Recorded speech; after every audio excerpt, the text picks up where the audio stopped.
Assalamualaikum, selamat berjumpa kembali di channel saya Syifa Nur Afifah dengan NIM 11820600101.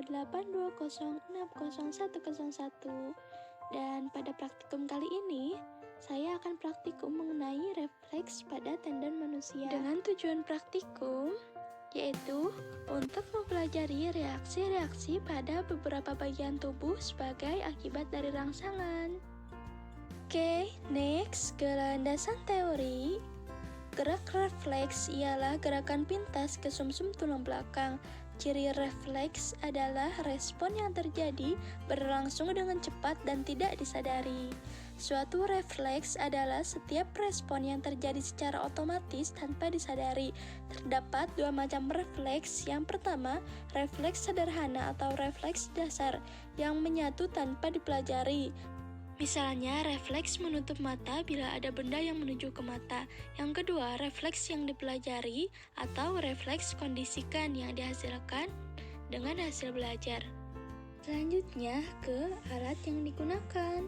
Di sana ada senter, kedua ada palu, yang ketiga ada kursi, dan bahan yang digunakan ada mata, lutut, mulut, telapak kaki, serta telapak tangan dari praktikan sendiri. Ada 8 praktikum. Yang pertama ada refleks pada pupil, tutup mata selama 1-2 menit. Kemudian setelah itu buka dengan cepat dan perhatikan bentuk pupil.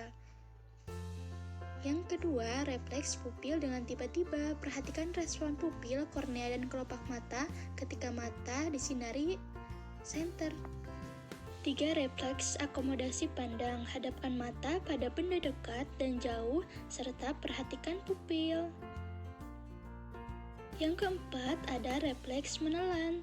Telan air ludah, kemudian minum air, dan ulangi lagi menelan ludah, serta perhatikan bedanya.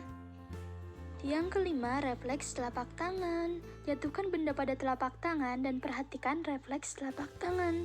Yang keenam, refleks patella. Duduklah dengan kaki menggantung dan tekuklah patella. Ketujuh, refleks telapak kaki. Gelitiklah telapak kaki, perhatikan refleks pada jari kaki. Yang kedelapan, refleks bersin. Mengamati aksi yang terjadi waktu bersin, kelopak mata, bahu, leher, serta kepala. Lanjut ke hasil pengamatan juga pembahasan. Refleks pada pupil.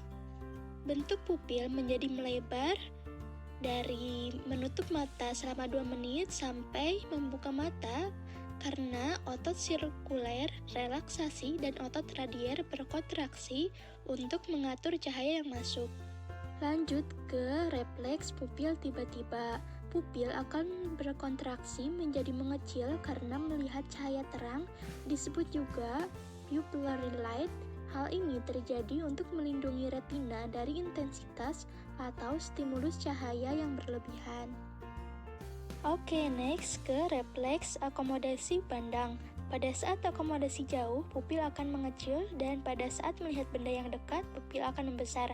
Hal ini terjadi karena daya akomodasi mata diatur melalui saraf parasimpatis, menimbulkan kontraksi otot silaris yang selanjutnya akan mengendurkan ligamen lensa dan meningkatkan daya bias. Sekarang ke refleks menelan. Ketika menelan ludah dengan air akan lebih mudah dan lancar. Hal ini berkenaan dengan produksi saliva yang secara tidak sadar, di mana menurunnya sekresi ludah diatur oleh saraf autonom, tepatnya saraf simpatik. Sedangkan menelan air lebih mudah karena tidak dipengaruhi oleh kerja saraf autonom, tetapi merupakan gerakan sadar. Setelah itu ada refleks telapak tangan. Tangan akan cepat menghindar ketika palu dipukulkan ke arah tangan. Hal ini terjadi karena adanya gerak refleks yang merupakan gerakan spontan yang tidak melibatkan kerja otak. Gerak refleks dilakukan tanpa kesadaran. Lanjut ke refleks patella. Pada percobaan tersebut, patella akan terangkat. Ada refleks telapak kaki. Ketika digelitiki seperti itu, kaki dan jari kaki akan bergerak. Yang terakhir ada refleks bersin. Bahu, leher, dan kepala akan membungkuk atau menunduk, serta kelopak mata menutup. Beberapa kejadian di atas terjadi gerak refleks yang diawali dengan adanya rangsangan, kemudian rangsangan tersebut akan diteruskan ke otak atau sumsum tulang belakang melalui neuron sensorik dengan kecepatan yang sangat tinggi yang disampaikan melalui neuron motorik. Sehingga ketika rangsangan yang diberikan berbeda, akan diubah menjadi bentuk aksi yang berbeda pula oleh reseptor. Dan dari hasil praktikum kali ini dapat disimpulkan bahwa gerak refleks adalah gerakan yang tidak disadari yang timbul karena adanya rangsangan dan merupakan mekanisme pertahanan tubuh yang dipengaruhi oleh kerja saraf pusat secara langsung pada gerak sadar, sedangkan gerak secara tak sadar dilakukan akibat kerja sumsum tulang belakang. Cukup sekian yang dapat saya sampaikan. Thank you and see you. Wassalamualaikum warahmatullahi wabarakatuh.